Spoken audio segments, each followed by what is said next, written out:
metaphysical, paranormal. You know, all those things you've been wondering about? Are you ready to go deeper into the realms of the unknown? I hope you've got your walking shoes on, because life is an adventure, and this is the journey. Come on, let's go.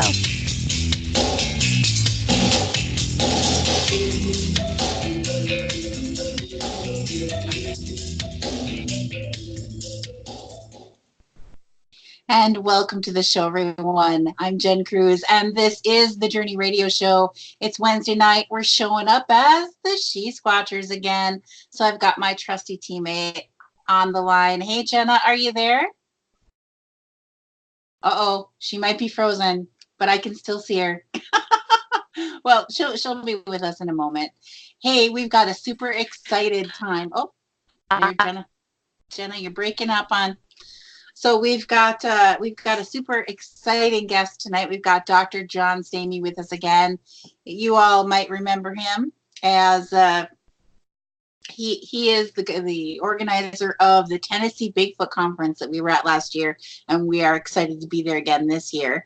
He also is doing the Georgia Bigfoot Conference and the South Carolina Lizardman Festival, among many other events that he's doing. He also wrote this lovely coloring book, the Bigfoot Explorers 2018, with our picture right on the cover of footprints that we found. So exciting. So exciting. We were excited to be featured in that. And of course, he had us drawn in there. Jenna and I, we are just so fabulous looking, and the eyelashes are on point, I'm telling you. Look at that, everybody. It's so awesome. I know everybody on the radio land probably can't see us, but there are other formats where you can. So, hey, we're excited to have Dr. John with us tonight. We're going to be talking about Bigfoot, cryptids, and he's been recently looking into more about the little people, legends and stories of the little people. So I can't wait to hear what he's come up with and what new stories he's collected. So, hey, Dr. John, are you there? I'm here. How are you doing tonight? I'm great. We're so excited to have you with us.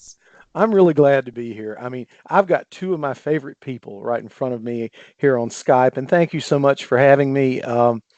It was great when Matt Delph, about a year and a half ago, said, "John, you have got to listen to these ladies. They're on a show. They're incredible." And I heard you for about 15 minutes, and I sent you a text message that said, "Would you please be our guest at the Tennessee Bigfoot Conference?" I was sold. It only took 15 minutes, so.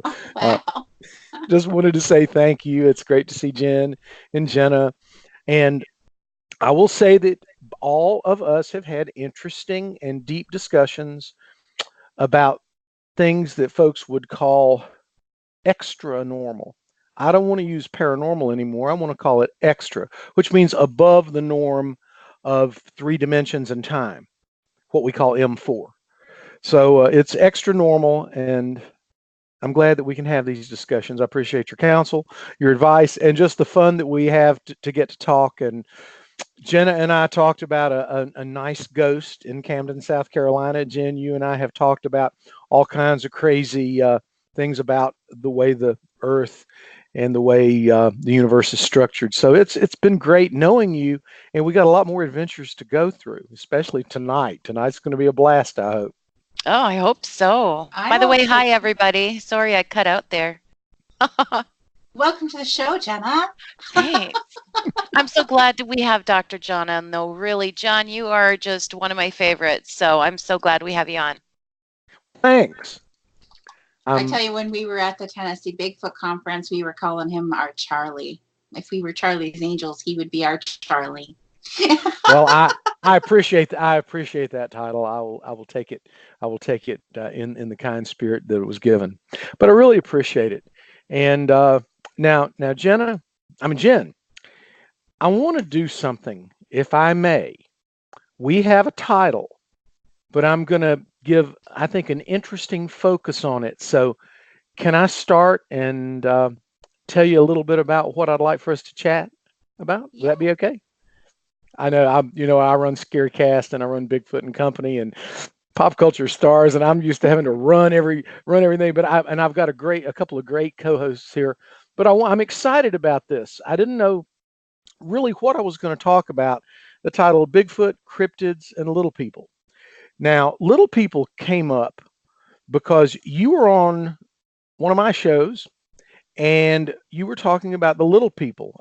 They're about, what would you say, 2.5 feet tall? They range in different sizes depending upon the type of little people, actually. I've seen some that were as short as 18 inches tall and as tall as 3.5 feet. So, Right. they're anywhere in that range depending upon the kind of little person that they are. Right. And then, and I'll put this up so that people can see it. It's a book by Mary Joyce. She is a paranormal researcher and she has a wonderful blog called skyships.overcashiers.com. She's up in the mountains of North Carolina. And so I'm down in Clayton, Georgia at the Rabun County Library. I'm talking with them about the Georgia Bigfoot Conference. And then right at the end of our discussion, the head of the library says, I've got to go get something. That we had this lady come and talk, and she was really wonderful. And it seems like she's talking about the same types of non-standard things that you are with Bigfoot and ghosts and other entities. So she brings this book back. And it says, Cherokee Little People Are Real by Mary Joyce. And I was pleased to tell her that, well, Mary Joyce is actually my guest on Bigfoot and Company in 4 days. And it was so funny. And it's about the Cherokee Little People. And what this book is, it's available on Amazon.com. And it talks about some interviews she did with some elderly people who helped build some of the buildings at Western North Carolina University over there in Cullowhee, which is very near Clayton, Georgia. And these are well done interviews with about 10 people. And they talk about all the things that they found, the little tunnels, the 3-foot tall tunnels that seem to be capable for someone 3 feet tall to be able to move around in some of the large rooms and everything. And they couldn't figure out what they were. And I was very perplexed. And then I reflected on our conversation and I spoke with some other people here and there about the little people. And the little people, it's a topic that I really had not heard about before maybe 6 weeks ago. And then all of a sudden, everybody seems to be talking about it. Jen, do you find that a lot of times you'll not hear about something, then all of a sudden everyone's talking about it? There seems to be a buzz about it. Isn't that interesting? Is that maybe some evidence to support the mass consciousness theory? Absolutely. I'll, if you want to ask me about that one, I've got a very interesting story that will correlate mass consciousness with the Mandela effect. And Hey. Sir Rupert Sheldrake, please, because sometimes I get to talking and I forget. But the point is, I started hearing about the little people, and then I talked about it again with you. I spoke about the little people with Angelia Shear, our friend from Tennessee MUFON, and several other folks, and everybody, it just seemed to be on the tip of their tongue. And I said, well, now what's going on here? You and I have discussed that for a population to survive, there is some research, some good biological research done. I think it was done about the mid 1930s that said for the minimum sustainable population for a population or a set of entities to continue to exist is about 750. Now, first of all, if there are little people that built these tunnels, 750 little people are going to be hard to miss. It's like Bigfoot, 750 big feet. I don't know. What is the plural of Bigfoot? I think it's just Bigfoot. 750 Bigfoot are going to be hard to miss in the Francis Marion National Forest between Myrtle Beach and Charleston. 750 lizardmen are going to be really hard to miss over there in Scapor Swamp in Lee County. And so what's the issue? What's the issue? So I met a very nice lady. And quite by accident, she sent me a message about being at the Georgia Bigfoot Conference. And so we started talking. And she started mentioning portals. And the fact that maybe not everybody, not everything is here all the time, that they're interdimensional, they go back and forth. Now, this is very interesting because I had Rick Rellis. He's a member of Bigfoot Research Organization, BFRO. And you might remember Rick, he was at the Tennessee Bigfoot Conference. Nice. Yes, I recommended him to you, actually, because I met him at the Crypticon in Kentucky. Something like that. Yeah. And so what was interesting Rick's a real no nonsense kind of guy. And when I say no nonsense, I mean, when I did my time as a research associate at the Rhine Institute of Parapsychology up in Durham, I mean, we were talking about things that were pretty far out there. And that's, and Rick is a real no nonsense kind of guy. And when Matt Delph and I interviewed him on Bigfoot and Company, he said, well, they're interdimensional and they're not here all the time. And I was floored that Rick Rellis would say that, because that's so not like the type of person that I would just not have expected him to say that. And I said, well, I certainly believe Bigfoot's real, but I certainly don't know about that. And then I started rethinking what I said. I said, John, where are your 750 Bigfoot down here? Where are the 750 near Columbia, South Carolina? Where are they in Montana? Well, they're not here. And then so when I start talking to this lady, and I'll introduce her to you and everybody else, in the next couple of weeks, the fact is they have to be interdimensional, because if they're not, there aren't enough of them to survive. And we know Bigfoot's real. I mean, you and I know Bigfoot's real. I believe you think Bigfoot's real. Jena, I think all of you know that Bigfoot's real. But how do they sustain themselves? Well, the only way they can is that there must be many of them, and the many of them must be somewhere else where we can't see them all the time. There's no getting around it. It just won't happen. Now, a lot of science has been done on this minimum sustainable population, so it's for real. And the one thing that bugs me about scientists, by scientists, I'm talking about the National Science Foundation, the NSF group, they don't want to study these issues like Bigfoot, like Lizard Man. I mean, if Bigfoot were not real, why would one Indian tribe have 60 names for Bigfoot? Believe me, the Indians do not have time to mess around with something and create 60 names for it to call it, depending on its nature and mood. They don't. So why would that be? There are so many things that we just don't count that are absolute proof that Bigfoot exists. And the fact that we really don't have great footage, I mean, the Patterson-Gimlin footage is not that good. It's okay. There are a couple of other things that I have seen out there. They're okay, but they're not great. Is there not something that's keeping us from getting that type of good footage? Is there not some kind of wall? Is there not something going on? So that's my question to everybody. And I guess I'm going to entitle this "Knocks at the Door."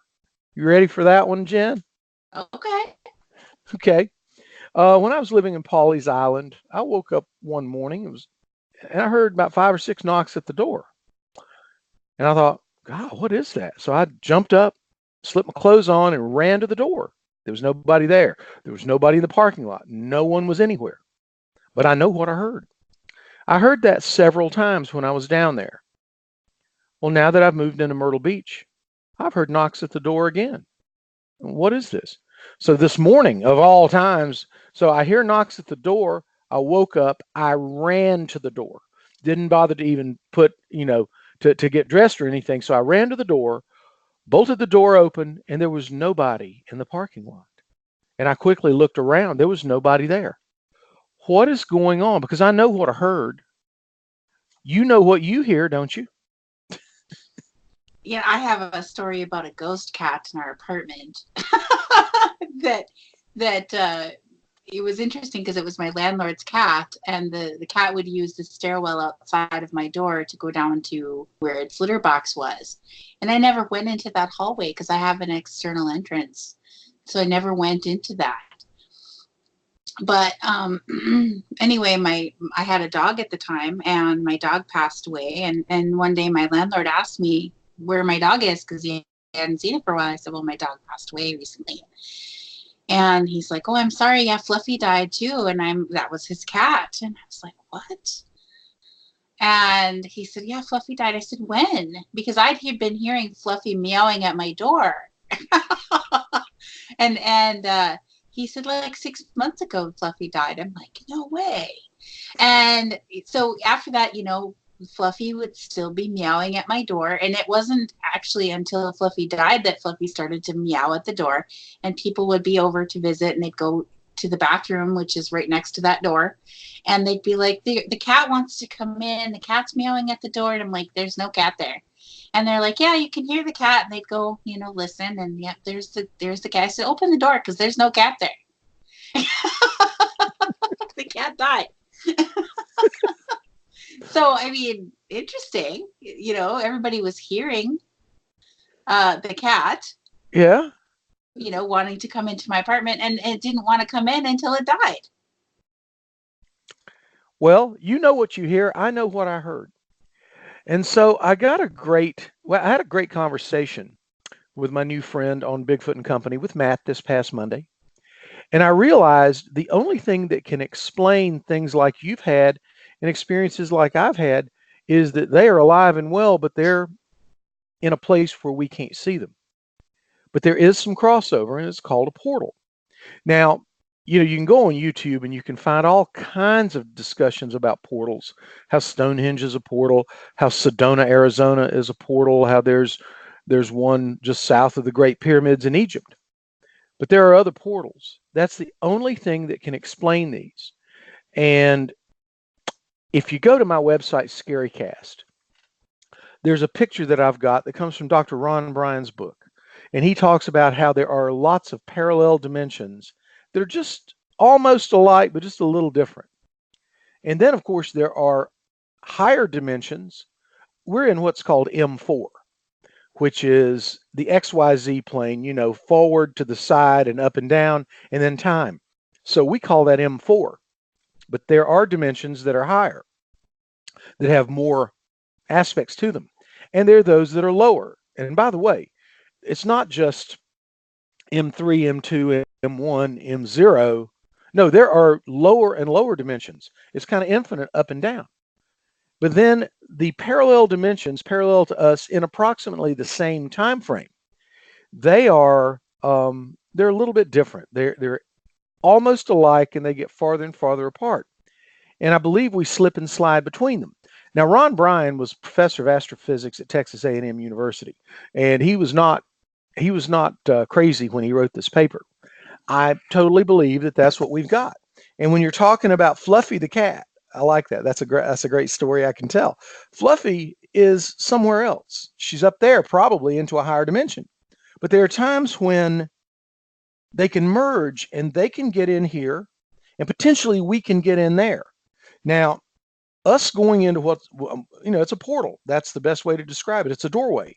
Us getting into a portal can or maybe can not be a good thing, because we're not built for higher or lower dimensions. We're built for exactly where we are. And so I think that explains a lot about why some people can see Bigfoot and some people can't. I'm going to pose a question. Do you know people who have explored and looked and looked and looked for Bigfoot and have never found Bigfoot? Yes. Okay. Do you know people who have seen Bigfoot or seen serious evidence of Bigfoot just right near them? Yes. Okay. Well, a really interesting notion that it absolutely changed my way of looking at all this.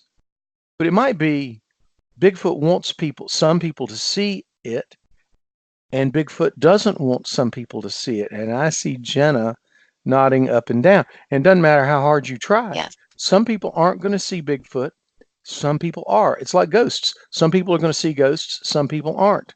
Some people are going to hear knocks on their door, and some people aren't. And it might not be within our control.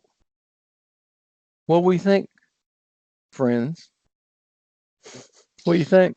I think that's a very plausible idea, because I seem to get in. When I first was approached by somebody who wanted to know what our experiences were with Bigfoot, and I started telling them what happened, they stopped me and said, "Oh, you're woo."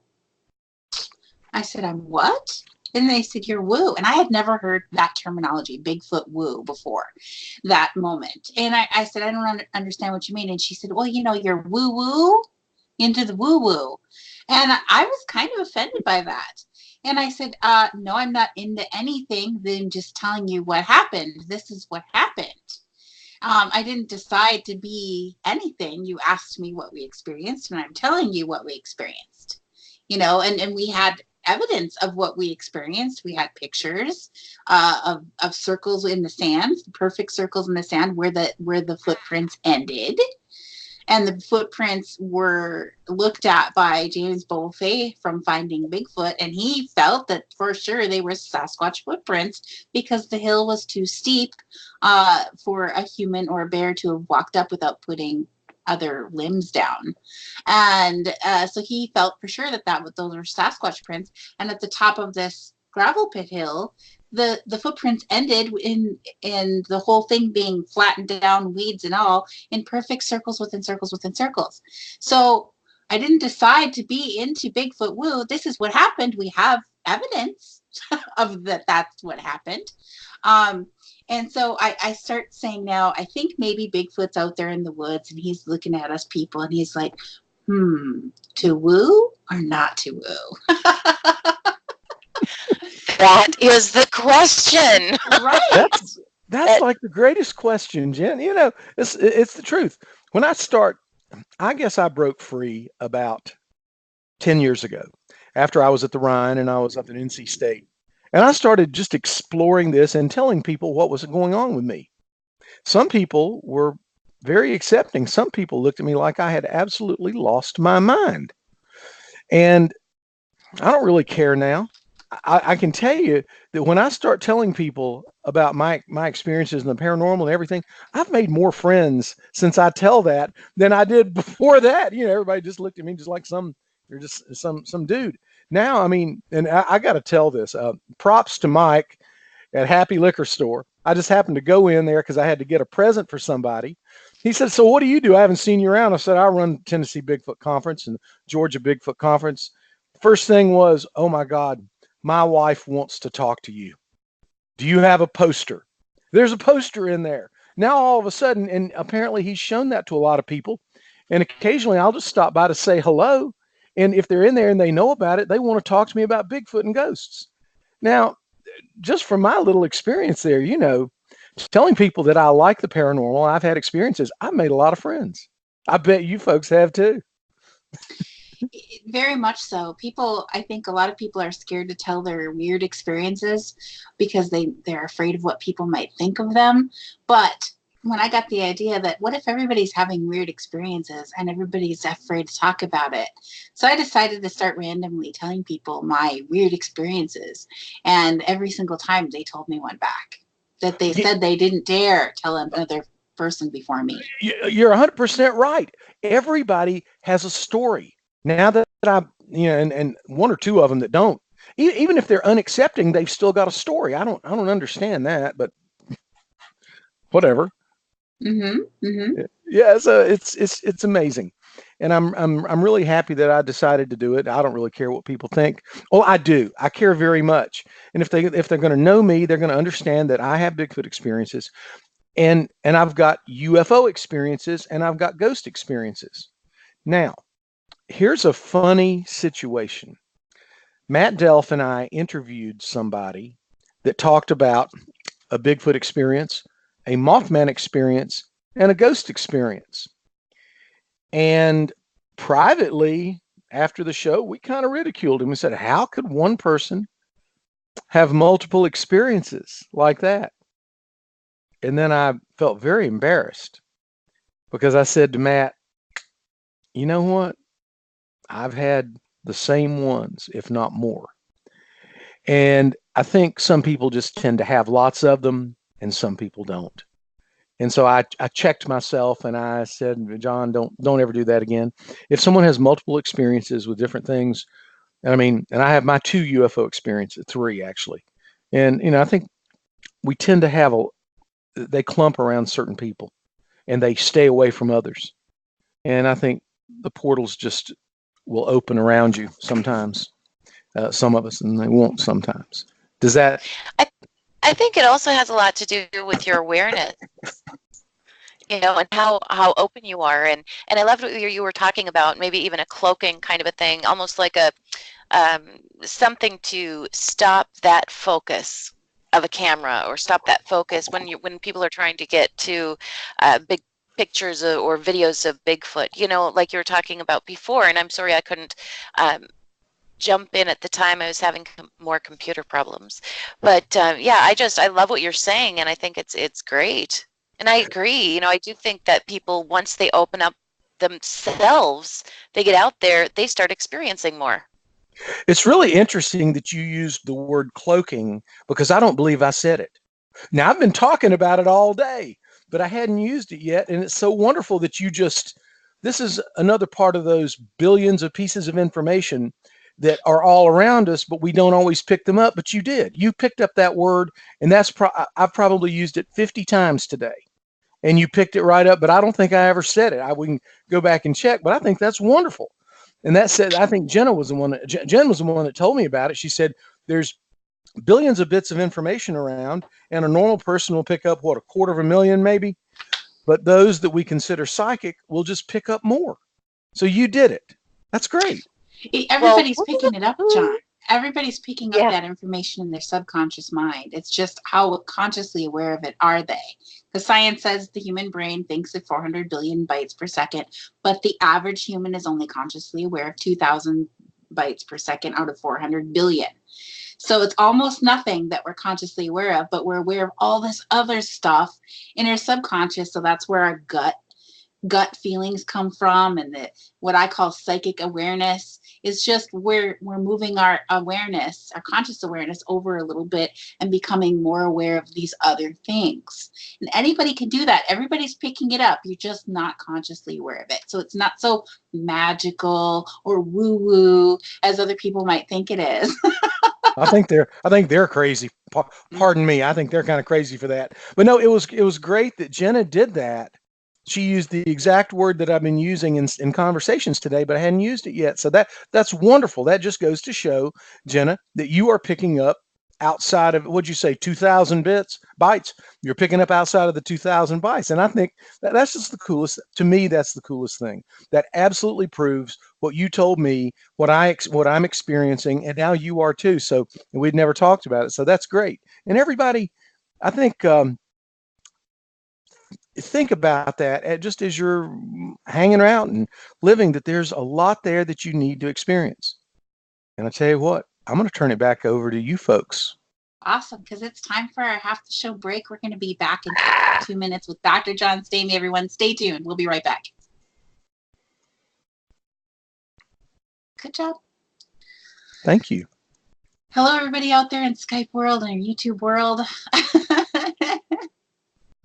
So this is the behind the scenes when we go to commercial break. So y'all get to see what happens behind the scenes when we're kind of being quiet, waiting for our awesome producer, Sarge, or Tusar, to come back and tell us we're back on the air. So, yay. I'm sorry, but I've had too much fun tonight. Awesome. It's That's going good, by so fast. It's going by so fast. I know. Yeah. Let me check my notes here, see if there's anything else that I wanted to. Yeah, well, we'll just continue. Yeah.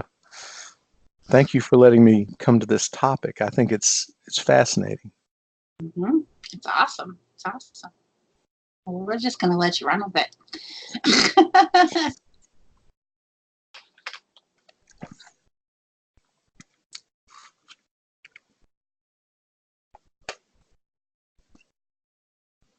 I know we've got at least 1 minute down, I think. Okay. Am I back to sounding okay? Perfect. You look clear now, so It's maybe my this phone. brings. Okay, so you're on your own network. 30 seconds. Awesome. Thank you, Sarge.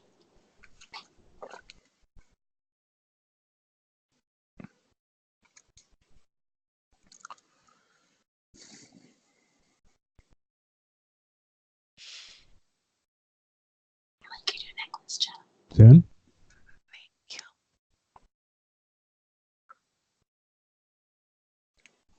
And roll. Welcome back to the show, everyone. I'm Jen Cruz, and this is the Journey Radio Show. When we are not live on the air like we are right now, you can find us at thejourneyradioshow.com. And hey, we're the She-Squatchers. Will you please check us out at SheSquatchers.com? And right there, you'll find a link to our Facebook page. Please go there and like our page, because that's where we're going to post our most recent what's happenings. You're going to find the most recent what's happening there more than you're going to find on the website. It's so much easier to keep up with Facebook. So please follow us there. And tonight we've got Dr. John Stamey with us. We're talking about Bigfoot, cryptids, little people, and all kinds of weird stuff. So let's get back to the show. Hey, Dr. John, are you there? I'm right here. Awesome. Picking back up where we left off. See, I can't. It's hard for me to remember where we were, but I know that I'm enjoying this, and it's good to talk with you folks. And then, of course, Jena comes up and does exactly what I was talking about, and I thought it's great. It shows that the old scientific method is great for some things, but it's not good for other things. Now, I do remember a story that I wanted to share with you about the Mandela effect and potentially portals and everything else. And I know I am not looking in the chat room, but if anyone has a question or a comment about this, please let me know. Now, have you heard of the great biologist, Dr. Rupert Sheldrake from England? I have not. Well, he is Sir. I think he's Sir Dr. Rupert Sheldrake, and he's written a number of books. He wrote a book about pets who know when their masters are going to come home, and we all know that pets know. They know exactly what's going on. And the very first book that he wrote, I can't remember the title, but I got it when I was in high school, so it was ancient. And he talked about something called the Welsh mining experiment. Now, have either of you ladies heard of the Welsh mining experiment? I have not. Uh-oh, Please tell us. here we go. Here we go. Jenna has, Jen hasn't. Well, what it was, the ink spots that they show people, and they ask them to look and see what the picture is that they see in them. Do they see a person, this, and this? In his book, I was so impressed with it. He talked about that, and that they would take the same set of ink blots all around England, especially in Wales, because this was before they all had telephones, and they couldn't really talk and discuss it. So every time they'd go to a town, it was something new, and nobody had really heard about this. And they found that in the beginning, people really couldn't see what picture was in there. And the longer they did it, the more people could immediately see that picture in that ink blot. And I thought it was really interesting, because that's when he talked about mass consciousness. And so I always thought it was great. And so I mentioned it when I was at the Rhine Institute. I started talking to them about it, and I assumed everybody there knew about it. Nobody had ever heard of it. I said, well, it's in his book, A New Science of Life, which was his first book. And somebody brought a copy, and I looked through the book carefully for about a half hour. There was no Welsh mining town experiment. And it was very troubling to me, because how could I have known about it when I remember reading about it? And I even discussed it with some of my teachers in high school. They hadn't really heard about it, but they thought it was very interesting. And it was very troubling to me that I knew about it. I remember reading about it. I could recount the story, but it didn't exist. And I didn't know what to make of it, but I just kept on going. And then that's when I learned about the Mandela effect. And I said, well, it must be that in another parallel universe, there's that book and that story. The cover was even different from the one that I remember. I went and got my copy on my bookshelf, and the cover was different. It was not it didn't have bands of color. It just was not the way it was. And I remember it very well. And so that was evidence to me of two things. Number one, he talked about mass consciousness, about how once a few people learn something, more and more people learn it, and it becomes common knowledge, number one. But number two, it was an evidence to me of the Mandela effect. I mean, everybody talks about the Berenstain Bears and all this. That doesn't matter a bit. What really matters is we all have different memories. Even Einstein, in his quantum theory, said that two people can start at the same moment, be separated for years, come back together, and they truly can have different events that are disjoint and are not the same. Now, I'm not an astrophysicist. I don't know that, but I am going to learn one day. I'm in touch with a fellow who's an astrophysicist up in North Carolina, and he said he would be glad to look at that and try to help me figure out how that really fits into Einstein's theory. But it's like Einstein's theory almost predicts the Mandela effect. And it's like how some people can say Bigfoot does exist. Some people can say Bigfoot doesn't exist. They've lived in a world where Bigfoot didn't exist for them, nor in their time stream. But then there are other folks where Bigfoot does exist, whether it's in stories or they've had an experience, exists in their time stream. Then they get together again, and then they can have extreme differences of opinion from one to another because they've had different lives. They've gone through different time streams, and now they've met back up. So I don't know why we can't be exploring that kind of thing. I know I'm going to do it. I'm no longer in academia, but I'm going to continue being a researcher because that's what I was taught to do. Thank you, NC State. And they did a great job, and they told me they said, don't believe anything that you can't prove. And if you can prove it, well, then prove it. And that's a great thing. That's a great way to live. So that's what I had to say about mass consciousness, is that there are experiments, I don't know if we can find them, where how can I put this? Where the awareness of something seems to grow. And then all of a sudden, like I had that spike of little people.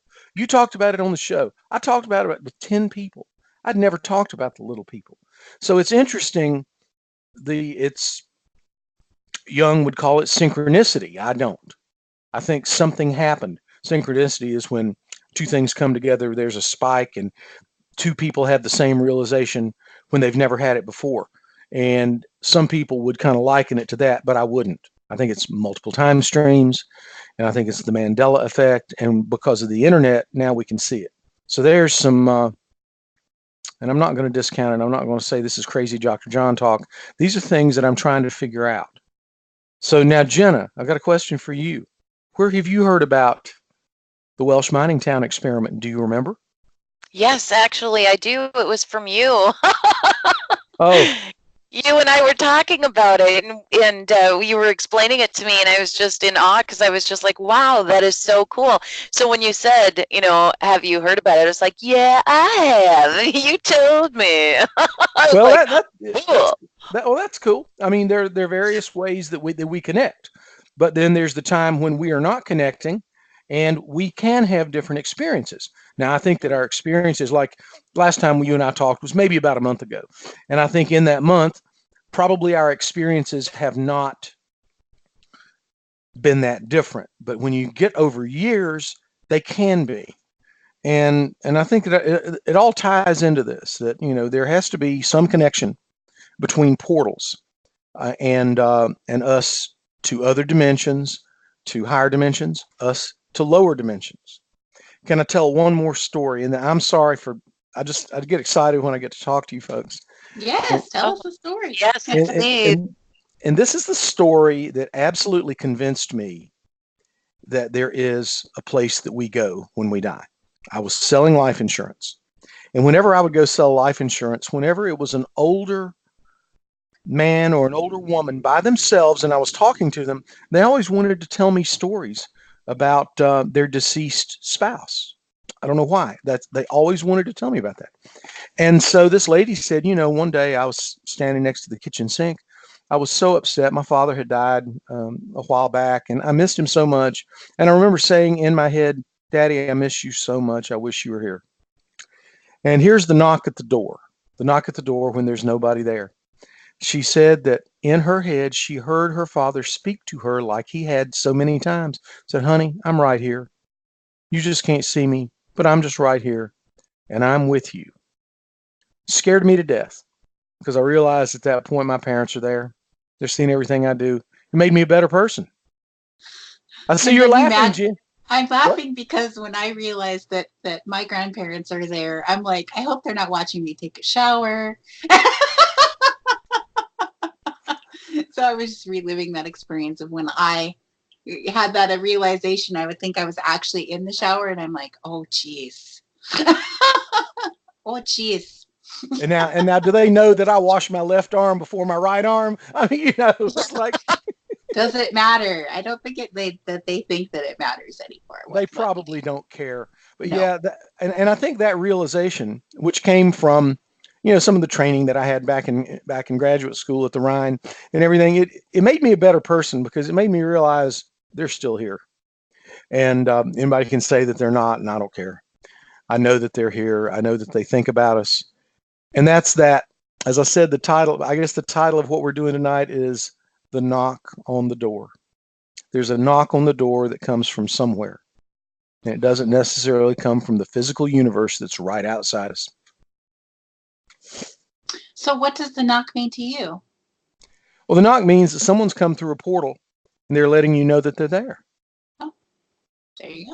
It's That's like when idea. it's okay, my buddy Danny and I, this was the greatest thing. My buddy Danny came over, this was about 6-7 years ago, and he brought his Xbox, and we were watching, all the paranormal shows in the world till like late in the night.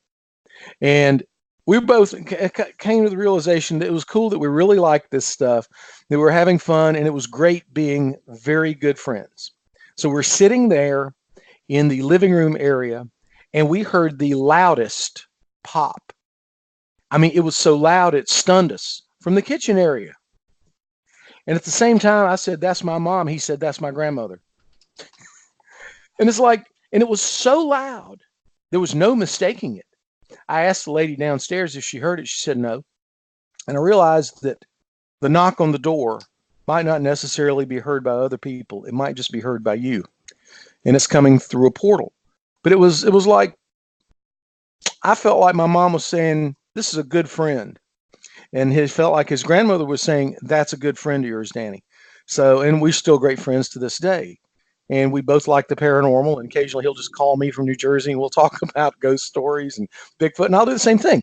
And I think it's important. The knock on the door is not necessarily heard by other people, but it comes through a portal. So I guess that is my not so scientific result for today, but I'm going to do some more exploration because I think it might hold the key to a lot of understanding about other dimensions, higher and lower, and multiple universes that are, we call them parallel, but they're not. Pardon me, they're not exactly parallel. So I think. Oh, go ahead, Jen. I think that when I envision parallel universes, I see them as thin slices of paper, very thin and flat. That each universe is thin, like a slice of paper, and they are stacked on top of each other very, very closely. So we're just sliding into the next one, basically. Yeah. And in the chat room, Kat is saying, what if it's more of a time thing, like they can sort of sidestep rather than step forwards or back? So I think that's an interesting thing. And she says that something about sidestepping and vanishing seems to resonate with her a lot easier than other things, and she's not sure why. Well, it's like I think you can slip and slide between them. And Mm-hmm. just because the two universes are parallel, it doesn't mean that you can't find a universe where there's a slight time displacement. It just doesn't. I mean, there's all kinds of displacements where you put your keys down one place, then you can't find them, then you can come back and they're exactly where you knew they were, and all that. So that's a good point, Kat, and thank you. I want to factor that in because I'm writing a paper about observations of parallel universes, because that's all we can do is we can observe what people think and see. So Kat, thank you very much for that. I'm gonna factor that in. That's a good one. Mm-hmm. She's also asking, has anyone ever heard of experiencing a void while either dreaming or being out of body, like astral traveling? And Travis in the chat room says, "Oh, you should ask Jen about that." I have experienced things that I would call static, like on the old TVs when the TV network would go off off the air for the night, you'd see this white noise static background. I've experienced that filling the whole room. I've seen that on the horizon, it was the end of what was there, and I was seeing static there. Have you ever experienced that, Dr. John? No, I haven't. I mean, I had the King Kong of lucid dreams on Sunday night, and I was truly there. I was absolutely out of my body. I saw several people who had passed away that I knew. I hit myself. I woke up on Monday morning, and I've got a gash on my cheek, which is not a scratch. I mean, we've always, you can always scratch yourself when you're asleep, and you know what that looks like. This is a gash. And I didn't inflict that on myself. And I remember hitting a wall as I was going through this incredible labyrinth. I mean, so I've never. I want to hear about it. You're just giving little tits and tats. Well, what happened was I was with a buddy of mine who's a demonologist. He calls himself a demonologist. I call him he's just a medium. He's just a great guy. And then he said, I'm going to go. And I said, I'm going to go the other way. And I went through the most incredible labyrinth of things that had to be created through what we would call a matrix, because they didn't exist, but they just kept going on and on and on. And then I was truly there in place. I could feel heat. I could feel cold. I could see people. I even remember telling one of my neighbors who had passed away, probably 25 years ago, I walked into her and she was glad to see me. And I said, I can feel and see and touch everything. She said, you can feel me? Yep, I sure can. So it was really great. And it continued and continued and continued until someone asked me, well, do you want to go back home or do you want to keep going through this? And I said, I want to go back home. And my eyes popped and I was sitting there in bed. It was amazing. And I've never had, it's been a long time since I'd had a lucid dream that realistic. And I knew absolutely I could feel my body like I feel it right now. And that's certainly, obviously I had slipped into a portal, and it was not friendly. I mean, it was difficult to navigate. Jen, you look like you wanted to make a comment. I can't wait to hear. No, I'm listening. Oh, okay. All right. So it was really interesting, and I hadn't had one of those in a long time. And that just further reinforced the fact that there are other dimensions, there are other universes. We can go to them if we're fortunate. No, we can't go to them all the time. But I think we need to explore them, and at least writing a paper of what people relate. That is one form of scientific research. Let's listen to people's stories and let's talk about them. And Mary Joyce, in her book about the stories about the little people, talking about to all these 70 and 80-year-old men that were doing hard labor and construction of the buildings at Western Carolina University 50 years ago, and talking about the little tunnels and everything they found. That's great research. That is scientific research. That's how it works. And that's the first step. We have to record what people think. Then we can create some hypotheses and we can test them. Now, we may not have the technology or the know-how to test these, but we've got to at least write them down. If we don't write them down, the stories will be gone. We don't want to lose them. If we lose them, then we won't have anything to test. That's very true. So, yeah, that's kind of what I think. Very true. Very true. I think that there's all different kinds of universes and dimensions available out there. And whether or not Bigfoot goes through them or not, I'm not sure. But I suspect that because of the native stories that talk about how Bigfoot travels underground through these tunnels, and if it's a physical travel that's instantaneous from one place to another, that can be really far away. That to me says they're talking about portals or dimensions. So Exactly. The native people have been talking about that for a long, long time, long before it was a theory of ours, if that makes sense. Absolutely, they have. And I'm very fortunate. We're going to be having the Cherokee Legends Comicon That's going to be on August the 24th and 25th. And I'm going to get a chance to talk with some of those Native American storytellers, and I'm going to get to chronicle some of these. I think it's very important. I don't know that they are. They're big on oral tradition, but I think we better start writing some of these down because they're going to start sounding a lot like the things that you heard in Egypt, the things that they heard in Mesopotamia, the things that they heard in Greece.